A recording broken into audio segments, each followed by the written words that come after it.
প্রেতাত্মা, আত্মারাম, আত্মারামেশ্বর, এই পাঁচটি আত্মা পরমাত্মার চতুর্পাশে দৃষ্টিতে আছে। পরমাত্মা কখনো মাছ, মাংস, দুধ, পেঁয়াজ, রসুন বাইরের কোনো কিছুই তিনি খান না। তিনি কি খান, তিনি কি গ্রহণ করেন? তিনি শুধু খালি যে ভাবে থেকে থাকে। কেউ হরিনামের ভক্ত, হরিনাম করেন, কেউ কৃষ্ণ নামে ভক্ত।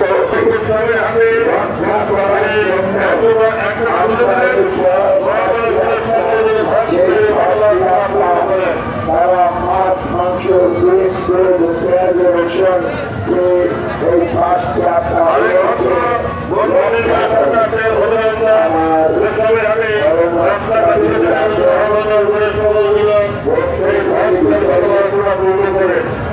প্রত্যেকের ভিতরে আমার পরমাত্মা বিরাজ করছে। আমার পরমাত্মা তিনি সবচেয়ে শক্তিশালী। তার মতো এত শক্তিশালী তারা, তিনি যদি ইচ্ছা করে আমি আজকে চলে যাব কেউ সাথে কোনো আজকে জেনে রাখেন, একটি কথা আমার মনে পড়ে গেছে। এই পৃথিবীতে যা কিছু দেখছেন, আপনাদের আমাদের যারা যেভাবে আছি, এক সপ্তাহের ভিতরে আমাদের সবাই চলে যেতে হবে। কথাটা একটু কঠিন লাগা উচিত, কথাটা একটু শক্ত হয়ে গেছে, বোঝার একটু তারতম্য আছে। যেমন এক সপ্তাহ শনি, রবি, সোম, মঙ্গল, বুধ, বৃহস্পতি, শুক্র, শনি, এই নির্মাণের সহায়তার্থে অতুল গোস্বামীর হাতে প্রণামী স্বরূপ 50 টাকা।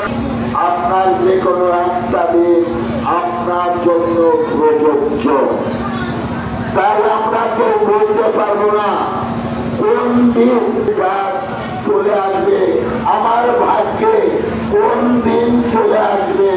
বৃহস্পতিবারও আসতে পারে, শুক্রবারও আসতে পারে, শনিবারও আসতে পারে, রবিবারও আসতে পারে, সোমবারও আসতে পারে।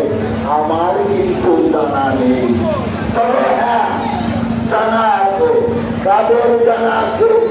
যারা মহাশক্তি, যার ভগবানের সাথে, যার গোবিন্দের সাথে, যার পাগলের সাথে, যার হরির সাথে যে লেনদেন হয়ে মিলে গিয়েছে, ওই ব্যক্তি বলতে পারবে যে আমি অমুক দিন, ওই দিনটি যেন আমার জন্য জানা থাকে। দয়ালু পাগল এই সুন্দর পৃথিবী। বিজয় সরকার তিনি শেষের দিনে একটি গান লিখে গেছেন। বিজয় সরকারের শেষের দিনের একটি গান আপনাদের অবশ্যই জানা আছে। শেষের দিনের কথা চলে গিয়েছে, তখন সেই আসরে বসে সে তার সেই গানটি গেয়েছিল।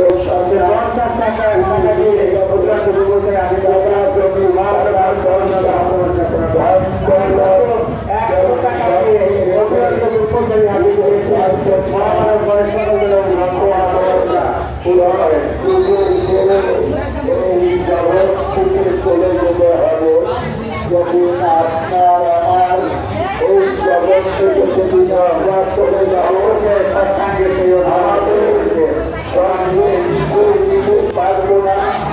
টাকা পয়সা, ধন দৌলত, অর্থ, কত কিছুই আমাদের এই জগতে রেখে দিতে হবে। আজকে যে বৃন্দাবনে আপনি বসা আছেন, আপনার জন্য আমার গৌরব, আমার পালচার তিনি নিজে দেখতে পাচ্ছেন। আমার লাখো লাখো ভক্ত, আমার লাখো লাখো ভক্ত মায়েরা আমার মুখে মুখে কাছে আছে। কত চাওয়া পাওয়া, কত বিপদ, কত আপদ, কত ছেলে বিলাস এখানে আছে।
তাদের এই হরিবোলা সেই অনেক বিশাল এক বাহিনী ডাক টাকা নিয়ে ঢাক টাকা লোক কাঠি দিয়ে আমাদের এই নাম শোনার জন্য অনুরোধ রাখছি।